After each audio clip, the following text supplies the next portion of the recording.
Buongiorno amici del vintage, oggi vi presentiamo la Olivetti Valentine, una delle macchine per scrivere più iconiche della fine degli anni 60 e inizio 70.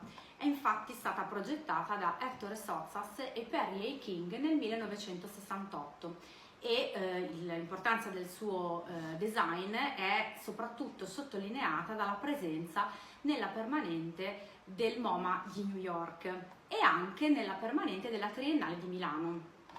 È sicuramente una macchina per scrivere iconica del suo tempo. In Italia è conosciuta come la Rosta portatile, è iconica del suo tempo perché rappresenta proprio la cultura pop art, quindi tutto quel periodo di rivoluzioni sociali, politiche, artistiche e anche culturali.